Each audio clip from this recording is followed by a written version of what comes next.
Welcome to Shri and Kira Live, the voice of passionate action, bringing fresh perspectives and timeless wisdom for today's shifting paradigm. Now, it is your moment to open your mind, relax into your body and spirit as we explore the greater meaning of your now experience. Bringing wisdom, laughter, and clarity, here are Shri and Kira.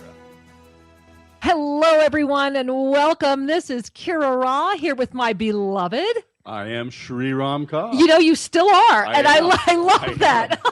If I don't declare it, I might lose it. It's the one thing I can depend on, and I am so grateful. And welcome, angels, to the voice of passionate action. You know, this is a very exciting moment in Shri and Kira Live because we're in actually show 2 of a 6-week series. It started last week with James Gilliland. We're continuing this week with Steve and Barbara Rother. And today we're diving into what is channeling and more importantly, why you really should care. I mean, this is a big, big subject. You know, it's a subject that has had a lot of controversy over the years, and since we've been so intimately involved in quote-unquote the field, I don't feel any controversy at all in my life. Well, of course not. Actually, we feel a lot of peace, a lot of love, a lot of joy, which is quite extraordinary. Although the projections, Shri, let's face it, they're amazing. A lot of misunderstandings and projections, and I think... And with good reason. Absolutely. You know, I do think there's some valid reason there. You know, one of the things that I want to explore with our guests, and I'm just going to mention this now for the listeners to think about, is what is the difference between inspiration and channeled guidance? Well, and what is the difference between guidance and manipulation? You know, there are some lines that get crossed. Absolutely. And some misunderstandings that get understood. Right. or swallowed. Well, you know, one of the things I love, and it's great because this is such a powerful show today. We've already got tons of letters that have come in from our listeners. I know we already have people getting online. And hey, remember, if you want to join today's conversation, the phone lines are open. Give us a buzz at 888-627-6008. Again, that's 888-627-6008. And if it's busy, keep calling, get in the queue, because we have a lot to share and a lot to talk about. And there's going to be a lot of channeling happening today. Indeed. You know, so just to help us get on the same song sheet. Oh, come on, baby. Are we going to sing a few words? Well, we're going to sing a few words. Okay. We're going to hopefully harmonize with our guests. Oh, we're already harmonizing with our amazing guests. I can feel that gift already. Absolutely. But, you know, channeling is a word that describes allowing an energy flow to come in. Right. It's really a surrender. Indeed, a surrender. Yeah. And when one surrenders, there is a need for a discernment filter. There's a need for a guard at the gate, so to speak, because what are we surrendering to? Well, isn't that it? And how far does it go or reach? Well, I love that because let's face it, Shri, the experience of channeling is not new. It's been around since man has been around, since humans have been around. There's been a divine connection. There's been so many things, and we could spend hours going through the history of that. Well, and this is why I mentioned earlier, what is the difference between inspiration and channeling? Absolutely. I spent a period in my life, between wives. This is pre-K, guys. Okay, anything before me is pre-K. This was pre-K. All right. And the only reason I say that my is life between wives. We will talk about that later. You know, well, there's BC and AD. Yeah, I got it. I think that is a marker, at least in the history of this experience I'm having this lifetime, the life between wives. Anyway, for those of you that have had that experience of being in between. I can't stop laughing. I'm sorry. There is a sensitivity that comes with it, an openness, absolutely, a fragility, because something important is missing, because a foundation is gone, because I love you maybe too. Self-doubt has come in when a marriage ends or a relationship ends. Absolutely, there's a time of reevaluation, right? You know, and in your case, you were 50. I was 50, you know, that's a big time to be between 50 wives. 50 is a grand time. It's an awesome time, but it's also a time of everything you're talking about. And we certainly go through that in all of our life stages. Well, one of the things I noticed, just to make this story a little shorter, is, please, would you wrap it up, dude? is that in that time of sensitivity and really evaluating what what was important to me, Yeah. and where does my guidance come from. I found myself in I would just say a poetic connection with the divine, I love that. That's exactly where you were. because the divine was the only thing that mattered. Yeah. The worldly relationships, the worldly careers, all of that was on a second step down. Mm-hmm. And I began to read the works of Rumi and Hafiz, Mm-hmm. these Persian poets who were very much in ecstatic trance while they were writing. Mm-hmm. And the reason I offer this as a segue for our show today is I so loved Rumi's work, and I know there's many of us that are touched deeply. And Rumi would go into the temple, and he would find a pillar, and he would begin to breathe deeply and walk with his hand touching the pillar. He'd walk in circles. Almost like a dervish with the pillar. Almost a whirling dervish. Mhm. And he would walk around in circles. I don't know how fast or how far, because the historical record is just a little cryptic on this. Sure. And then he would begin to sing and chant his poetry, and someone else would write it down. He was ensouling, he was channeling. And this is the beauty, this is the blessing, is that when we can get rid of the labels, right? When we can free ourselves to see the expansiveness, then we see the beauty. There wasn't anyone that ever challenged the beauty of Rumi. Not at all. Not at all. And I look at people, great minds like Einstein and others who have brought through scientific material, and I've often questioned, are they aware of the source of their inspiration? Maybe. And maybe they're just, Shreya, and maybe they're just not chatting about it. Before we bring on our extraordinary guest today, I want to, we've had a couple letters come in, but one letter really touched me. It was from Brian. Hey, Brian, I'm not going to say your last name on the air, but I want to refer to Brian's letter a couple times today because he brought up some really valid points. But one of the things he said, Shri, that you and I have talked about more than once is that he basically says, well, here it is. I'm just going to read this. Dear Shri and Kira, the universe gives voice to many beings with many voices. I strongly support your message, and I often listen to your voices to partake in the wisdom that you have to offer. To do that, all I have to do is tune in at the right time and in the right place for me. Now, here's what he says that I really think is important. I must confess I have never been able to discern for myself the truth of the channeling process. I am more impressed with the content of your message and what it has done to enhance my life. And I will say that I have a strong response in my heart to hearing your ensoulments without any doubt whatsoever. That is, I have had doubt about, and he refers to this as the nature of archangelic possession, but do not doubt the response in my heart to the message that is given. And he has a whole bunch more here. And Brian, we're going to come back to your letter off and on during the show after we invite in the Rothers, But it brings too. up 2 points. One Exactly. point is separating the message from the messenger. Exactly. And the other is, does the process through which the message was received affect the validity and value of the message? Well, one of the things he says down here is he talks about, let me see if I can find it really quickly, basically about how, is this a mental condition? Well, I thought the same at one point. Well, in and my that's life, what I wanted to say is Yeah. that, when you and I got together, this was when we were first getting together. I was the idiot savant. I didn't even know what channeling was. I had no experience, nothing. And the next thing you know, we have these extraordinary messages coming through us, which to this day, which is why we call it ensoulment, because to this day, when those full body messages come through, I'm the first one that needs to be tuned into what just happened. Right. Kira's particular method is to completely surrender, so she's not fully conscious of what's coming through. We'll talk more about that later. Exactly. As needed, but I'm excited to introduce our guests for today, and we are delighted to have Steve and Barbara Rother with us. And Steve entered in on the channeling stage, you might say, by bringing in this beautiful collective of beings simply called the Group. I love it. And he began that in 1996, and since that time, book after book of messages has come out. Prolific information. Translated into 18 languages. I love that.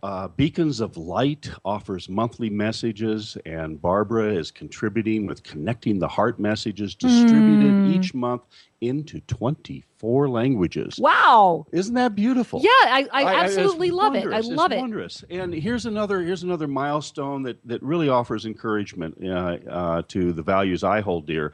Steve and Barbara are 5-time presenters at the United Nations on 2 continents, and as far as we know, they are the only people who have taught a channeling class at the UN. Go All on. They rock. These guys rock. Yes. And so they have a couple of websites. One is a nonprofit called lightworker.com. Lots of free information there.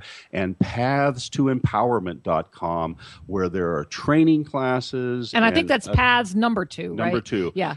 And so we're going to talk more about Steve and Barbara's history. And here's a spoiler alert. They've been married for 41 years. Way to go. I love that. They grew up together. Finding the right person at the right time. Yeah, didn't they meet at like 16 or something? We'll ask them. Listen, without further ado, we want to welcome Steve and Barbara Rother. Welcome to Sri and Kara Live. Hi. Welcome. Hello. Thank you for having us on your program. Absolutely. Oh, it's we our love what you've joy. been saying. Absolutely magical. Very magical. We love that. Well, the one thing, I just want to pick up on the last thing I said. 41 years is not so much a milestone as a marker of truth. A celebration. Yeah. I know that it took me a long time to find my mate, my true union, and you two found each other earlier in the path. Congratulations. Oh, thank you. We feel very blessed that we did find each other, and we have grown up to each other, and every year is a learning experience, and I can really say that he still gives me flutters in my heart. Woohoo! I know that I share that joy with you, because every morning I wake up, I look at Sri, and I'm like, I love you, and I'm so glad you're here. So I really get that. I love it. It's magical. But I love what you're saying about the channeling process, because that was the difficulty we had in the very beginning. People were giving too much power to the word channeling. And right. Does that mean I have to pay attention to everything? Is that it? No, that is not what this process is. The group's message is all about learning to trust and discern everything in your own heart, including their messages. In the beginning, beautiful. Well, in the beginning, I wanted to know who they were. You sound like friends. Well, all my friends were starting to, channel and say, I'm channeling this entity from the 23rd dimension, I'm channeling this archangel, and I'm channeling. It was kind of like a competition. And in the beginning, I wanted to know who they were, what dimension they were from, and everything else, and they wouldn't tell me. They said humans put way too much power in the labels. They said what we want you to do is start discerning the message for the content of the message alone. And because of that, they never gave me a name, and we ended up calling them the group. That's I love that. That's basically where it came from. So, and now we've taught channeling classes, of course, all over the world in different parts. And basically what it is learning to teach people how to trust themselves and their inner guidance. And their own messages. One of the things that you shared was in the earlier years, it seemed like it was a competition. And I know that when I discovered the Sedona Journal for Enlightenment with all the channeled messages in there, well, I didn't feel it was a competition. I found it very confusing as a reader. Well, and we're actually going to have Melody on next week to talk more about that. About the variety of messages. But the one thing that strikes home that you just shared was we need to listen to our own heart's wisdom to know what to accept in and what to discard. Well, now I have to ask you guys. So, Steve, 1996, how did this happen? I mean, I'm sure you've shared this before, but let's just share it again. How did this start happening for you? How did this come forward? I was a general contractor, and I lived in a totally different world than I live in today. I mean, this is mostly made up of 4-letter words and hard hats and things of that nature. He didn't hug much back then. Didn't hug much back then. I get it. But he got the job done. Exactly. Exactly. And Barbara was very much into her spiritual path. She was into the Church of Religious Science. Yes, Science of Mind. I was learning how to be a practitioner. I was really headed toward that direction. And, I went to church, and Steve's like, I'll stay home with the kids. You go on and do your thing. I kind of had enough of church growing up and being forced to go and everything. And sure.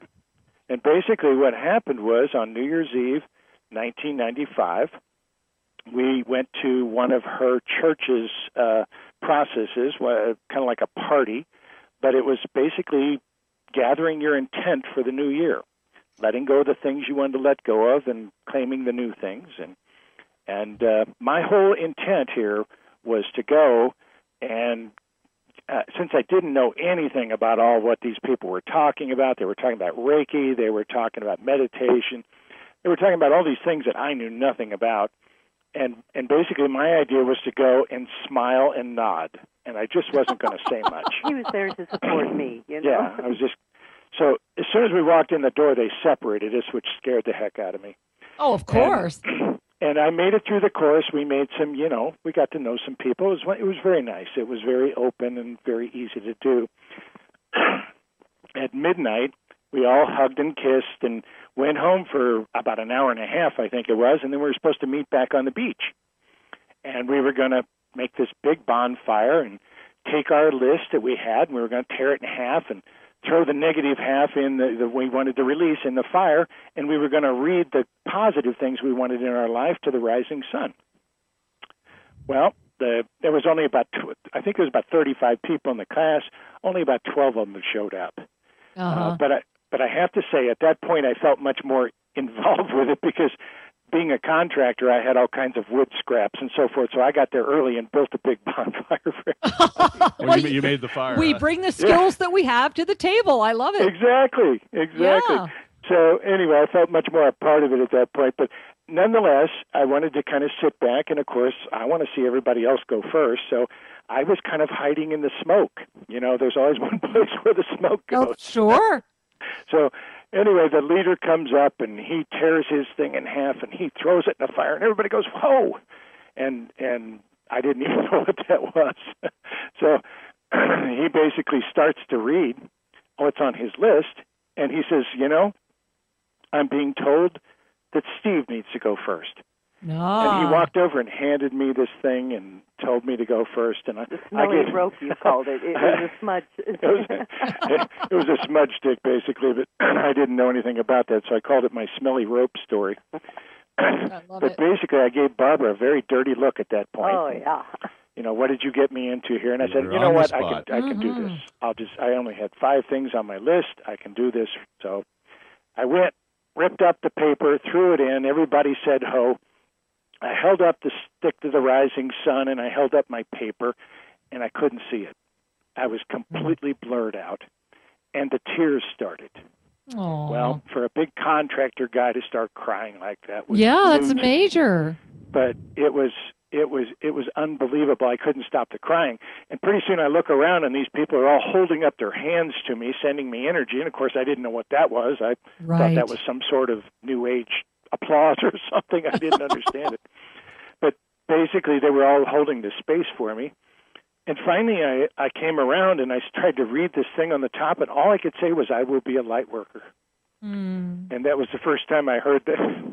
I still get a little emotional talking about it. I came up to him later, and I said, what's a light worker? And he said, I don't know, but we're going to be one. I have no idea. Well, I love that declaration to the universe. It's like, well, I'm just clear that that's what we're supposed to do. And so what a beautiful ignition. I mean, I love the serendipity of the fire and the energy and the group of 12 that assembled. I love that. Well, one of the things I've learned along the way is that there comes a time where we must set aside our ego, or the quality of our inspiration is going to be distorted. Absolutely. And in that moment of tears, in that moment of surrender, in that auspiciousness, you set it all aside and just said yes to the universe in whatever fashion. At least that's what I get from your story. Well, and when we say yes to the universe, everything comes forward.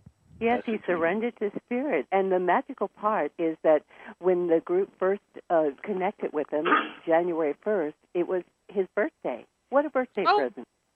Yeah, it was pretty amazing. The whole thing was amazing. And then I thought, okay, that was over with. I'll go back to my life now. Well, my life didn't work at that point. Nothing worked in my life. When you're a contractor, you basically bid jobs, and sometimes you get them and sometimes you don't. But, by the end of the year, everything usually works out. And I started bidding jobs and reducing my price because I needed some jobs. And so I couldn't get a job to save my life.